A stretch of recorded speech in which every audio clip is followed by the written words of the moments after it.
સુરતના પૂણા વિસ્તારમાં ખાડી પાસે મકાન નમવાની ભીતિ સેવાઈ રહી છે. મકાન નમવાની ભીતિના પગલે એ તમામ મકાનો ખાલી કરાવી દેવામાં આવ્યા છે. પરિવારો સામાન સાથે રોડ પર આવી ગયા છે, તો અસરગ્રસ્તોને હાલમાં કોમ્યુનિટી હોલ ખાતે ખસેડવામાં આવ્યા છે. 2 દિવસ પહેલા ડ્રેનેજ લાઇન બેસી ગઈ હતી. આ જોખમી મિલકત ઉતારવા ઓપરેશન ચલાવવામાં આવશે, પરંતુ ત્યાં સુધી આ પરિવારો પહેલા તો સામાન લઈને રસ્તા પર આવી ગયા અને ત્યારબાદ તેમને કોમ્યુનિટી હોલમાં હાલમાં વિસ્થાપિત કરવામાં આવ્યા છે. આજે પૂણા વિસ્તારના જે મકાનો છે તે નમી પડશે, કારણ કે પહેલાં ડ્રેનેજ લાઇન બેસી ગઈ અને ત્યારબાદ મકાન નમી પડવાની ભીતિ સેવાઈ રહી હતી. ત્યારે સુરક્ષાના ભાગરૂપે આ મકાન જે છે તે ખાલી કરાવી દેવામાં આવ્યા છે. અંદર વસતા જે પરિવારો હતા તે સામાન સાથે બહાર તો આવી ગયા, હવે તેમને કમ્યુનિટી હોલમાં શરણ આપવામાં આવ્યું છે.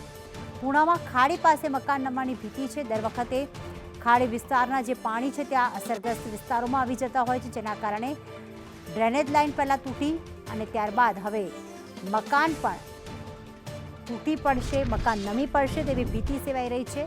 ત્યારે કોઈ જાનહાનિ ન થાય, કોઈને નુકસાન ન થાય તે પહેલાં જ હાલમાં આ તમામ જે આવાસ છે, જે મકાનો છે તે ખાલી કરાવવામાં આવી રહ્યા છે. અસરગ્રસ્તોને કમ્યુનિટી હોલ ખાતે ખસેડવામાં આવ્યા છે. આસપાસ અન્ય પણ જે મકાનો હશે, જો કદાચ તે જોખમી રીતે જર્જરિત હશે તો તે આવાસો પણ ખાલી કરાવવાની તૈયારી તંત્ર દ્વારા કરવામાં આવી રહી છે. આ જોખમી મિલકત ઉતારવા હવે ઓપરેશન હાથ ધરાશે.